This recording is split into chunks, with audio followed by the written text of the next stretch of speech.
So Clay drops a level 10 teabag on that baboon Dylan Brooks Christmas Day. Is Clay the biggest goon in the league at this point? I mean, who has less chill than Clay? Oh, wait, right? Now, I'm not going to sit here and act like I wasn't concerned that he was going to get too emotional, get too caught up in his ego, right? He was barking from the start in this matchup that I think it's officially a rivalry. I think both teams are acknowledging that. And even though you were missing some steam with no Steph, no Wiggins, and I think Dub Nation, we were prepared for a whipping last night, or I should say yesterday afternoon, evening, right? And that wasn't the case. They rose to the occasion. And I think we should start with Jordan Poole, right? You know, he's had an up and down season, weird off season, right? He gets the big bag. And I've been critical of him at times, right? Particularly with his pace and patience, right? And some of the shot selection. But, you know, when you're a $100 million player, your expectations change. You're going to get criticized for some of this stuff. And it's all right to struggle, especially at his age. But, you know, one of the bigger separators between a good scorer and an actual star player is showing up when it matters. When do you show up? It's one thing to drop 35 Tuesday against Charlotte. That game yesterday, that was a big stage moment, and he showed up, right? And you look at Memphis defensively, their philosophies, their personnel, and how they like to defend, and it actually played into Jordan's hands because Dylan Brooks, Bane, their guards, what they try to do is they try to suck up your space. They're not playing any type of cat and mouse stuff with you. They're going to lock and trail. They're going to fight over the screens. They're going to try to stay attached to you and in your jersey all game long, right?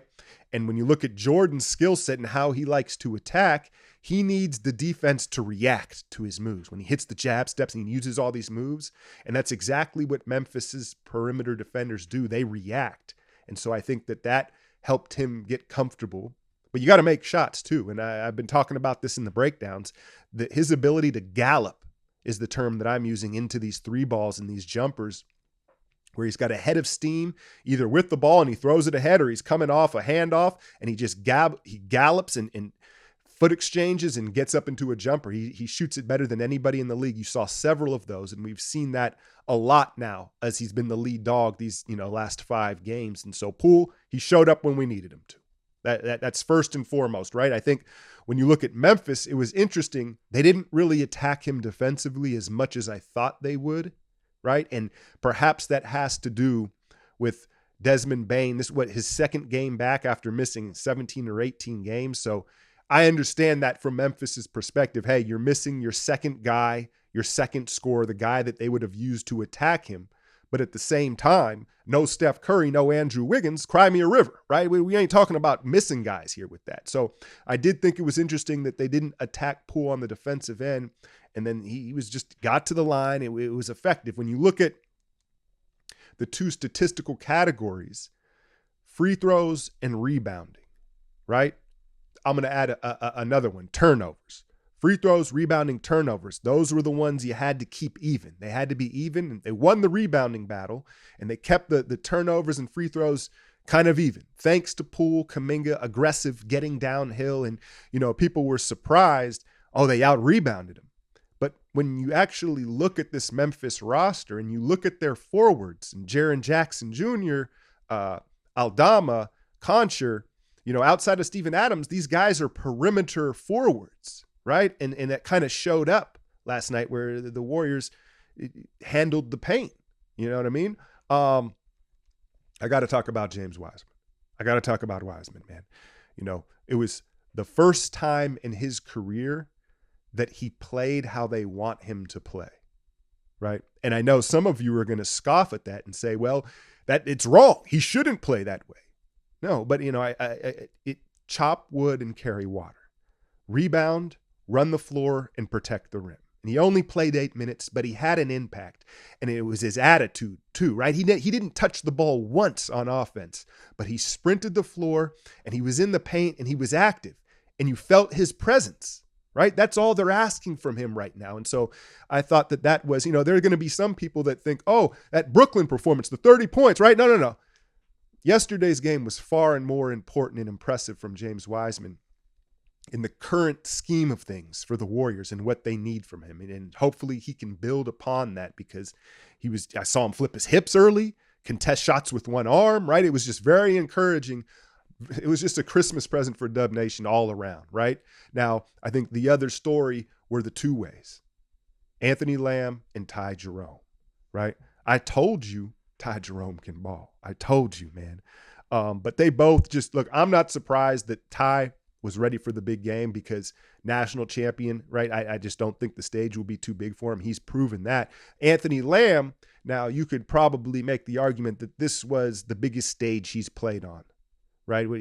As far as like a Christmas Day game, and he's getting big minutes. He comes out 3 threes in the second quarter, taking charges. And I didn't think it was a great matchup for him. Again, when you look at their athleticism, I forgot to mention Brandon Clark. He is a rebounding menace. They probably should have used him more in hindsight, right? But Lamb's effect on the game was surprising to me. And then Ty Jerome willing to take big shots, just kind of a calming presence.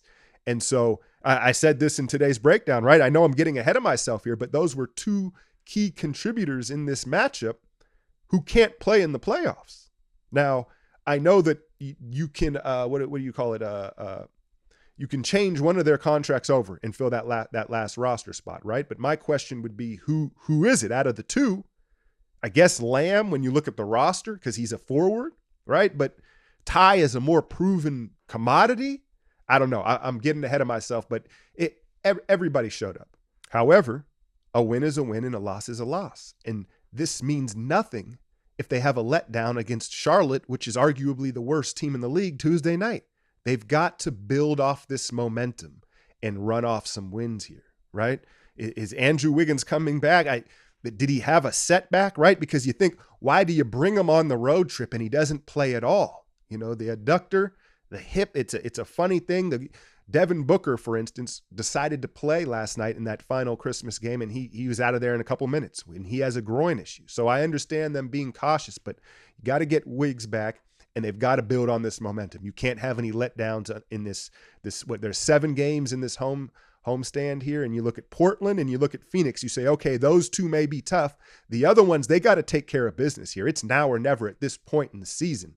But overall, man, you know, a hell of a Christmas present for Dub Nation, and proving they can still get up. The question now is, how do you get up on a Tuesday night for Charlotte? How do you sustain this? You know what I mean? And I think we're all encouraged again by the Wiseman performance. If just these 8-10 minutes, right? When you have 4 minutes in the first half, 4 minutes in the second half, and it was kind of a daring rotation, if you ask me, the way the momentum had shifted, and Kerr pulls Draymond off the floor and goes to both Wiseman and Kuminga. And not only did they hold it down defensively, they went on a run with Ty Jerome and the others offensively. I guess I'm leaving out Dante. Everybody showed up. Everybody deserves praise, but Dante, what do you have? 4 threes, 19 points. Quietly, him and Jordan Poole are becoming a nice dynamic duo in the backcourt right now, holding it down. And he's been exactly as advertised, right? Now, I do want to talk about Memphis a little bit here. You know, Ja, as amazing as he is, I think he settled for the 3-ball, right? 2 of 10. Once they got down big in the momentum, he tried to get him back with the 3-ball, and that we know that's not his game. But Jaren Jackson Jr., man, it's interesting. A lot of people, and I was someone that brought this up. I was like, hey, why don't the Warriors kind of use Wiseman like Jackson Jr.? Let him play on the perimeter a little bit, you know, at least offensively, right? Jackson Jr., he fouls out more than anybody in the league. He has a foul issue. I've never seen a big game from the Grizzlies where he's not in foul trouble. His lack of discipline is just very apparent, right? Just silly foul after silly foul. At what point is that who he is? I understand he's 23, 24 years old, but everybody kind of thinks of him as this star stretch big, but the reality is when it matters most, you can't rely on him. But I bring this back to James Wiseman to say that I think there are similarities, and one issue that I think Jackson Jr. has is he's too perimeter oriented offensively. And so at least once, twice a game, he picks up a charge because he comes rumbling downhill like he's Giannis, but he's not Giannis. One, he's not going to get the Giannis call, and two, he's not able to change directions like Giannis. And so, yes, in theory, I would love to see a pick and pop game from Wiseman and him spread out and space the floor a little bit. But I do think that it also opens up the gateway to the Jaren Jackson issue of just playing downhill and kind of out of your capabilities. But he's just baffling. I don't know, Memphis fans, if some of y'all are in the comments, let me know how you feel about him. Like, would you trade him? Like, right now, in theory, he sounds like a really good player. But like in practice, is he? He's just unreliable, man. And so I get it, man. Y'all are saying, well, we'll see you when we see you in the playoffs. Bet, right? It's a fun rivalry, man. And grateful for a surprise victory Christmas Day. Again, they got to take care of shit on the road here moving forward. Anyway, I'm going to start doing some live streams. I actually was planning to go live here for this Christmas thing, but I've been sick. So I'm trying to shake that off. But moving forward, the rest of the season, when there's big games and stuff, get a chance to interact with y'all and hop on and do some live stream stuff. So check for that moving forward. And if you haven't already, man, hit that like, share, and subscribe. I'm out, y'all.